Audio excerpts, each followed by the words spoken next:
Le canton de Saint-Lô 2 nous intéresse particulièrement avec deux candidats de ce canton, deux représentants de deux binômes de ce canton de Saint-Lô 2 qui sont avec nous à la table, Mathieu Johan Leprel et Jérôme Virlouvet. Bonsoir messieurs. Bonsoir. Bonsoir. Le canton de Saint-Lô 2 dans lequel Mathieu Johan, avec votre binôme Brigitte Boigerot, vous arrivez en tête, 23% des voix. Il y aura un second tour face au Front National de Walter Delaby et de Christelle Grobet.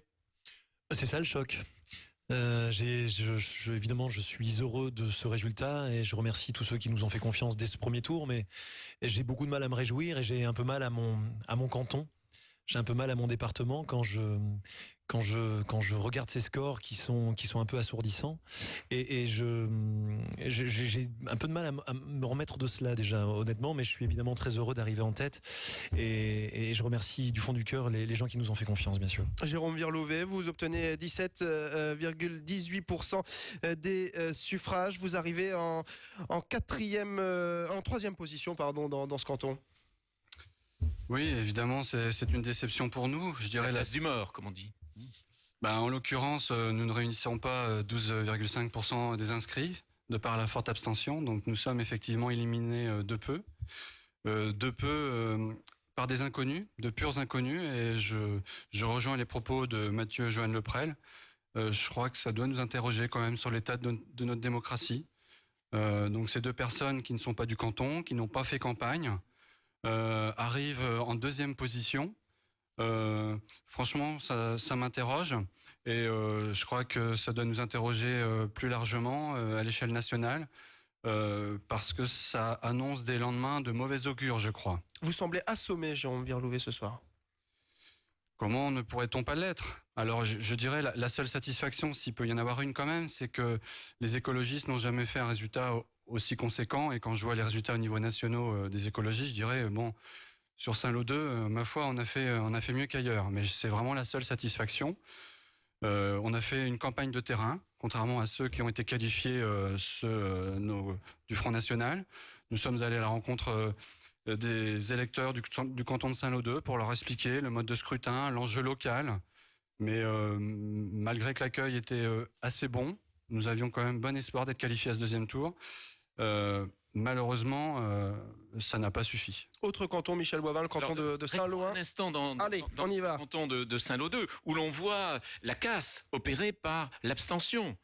L'abstention atteint 52% des inscrits, ce qui veut dire qu'aucun binôme n'est qualifié conformément à la réglementation. Le binôme qui arrive en tête, 10,24% des inscrits. Oui, c'est-à-dire en dessous de la barre des 12,5%. C'est dire l'ampleur des conséquences de l'abstention.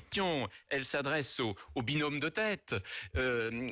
Quel appel va être lancé pour contrecarrer le binôme du Front National? Et on posera la même question à Jérôme Virlouvet juste après, Mathieu. Il faut surtout poser la question à ceux qui arrivent après nous. Mais là, je pose la question. Évidemment, on l'a dit pendant cette campagne, nous sommes des gens de terrain, les gens nous connaissent ici. Je crois qu'il y a cette réunification des deux cantons finalement a fait peur du côté de Canizy. Je suis heureux d'arriver en tête à Saint-Lô, mais très clairement, nous ne le sommes pas du côté de Canizy. Donc, qu'allez-vous dire aux gens de Canizy pour les convaincre de changer leur vote ? Qu'il n'y a pas beaucoup d'options, sauf de voir arriver le Front National en tête, donc évidemment de voter pour nous et de nous faire confiance, à savoir que nous avons envie de travailler évidemment avec ce canton, que nous l'avons dit et nous l'avons répété pendant cette campagne. Nous avons rencontré les maires des communes, les uns après les autres. Nous sommes allés à la rencontre des habitants. Nous avons fait une vraie campagne avant ce premier tour, et je rejoins Jérôme Virlouvet en disant que très clairement le grand absent a été le Front National avec ce candidat de Valognes et cette candidate de Granville. De voir arriver ces gens aujourd'hui, peut-être lors du second tour, en tête de notre canton, serait un drame pour le canton. Jérôme Virlouvet, sur la question que posait Michel Boivin, qu'est-ce qu'il faut faire pour le second tour? C'est la question concrète, claire. Oui, tout d'abord, effectivement, on parlait juste avant du score du Front National qui était extrêmement élevé, mais M. Boivin a eu raison d'insister sur l'abstention, qui est quand même un deuxième élément extrêmement important, qui est sur notre canton, mais je crois aussi à l'échelle nationale. Et là aussi, vous le disiez, hein, M. Boivin, le premier binôme arrive qu'avec seulement un peu plus de 10% des inscrits. Quelle légitimité ont les élus? quelle légitimité ils auront ceux qui seront élus demain. Donc moi je pense que vraiment il y a des questions à se poser. Après évidemment moi je fais une distinction entre ces personnes qui ne font pas campagne, qui ne sont pas ici et qui défendent des idées dans lesquelles je ne me reconnais pas du tout. Donc je crois est-ce qu'il est vraiment nécessaire de donner une consigne de vote? Je pense que les gens sont quand même, enfin en tout cas tous les démocrates sont suffisamment responsables pour savoir qu'est-ce qu'ils devront voter dans une semaine.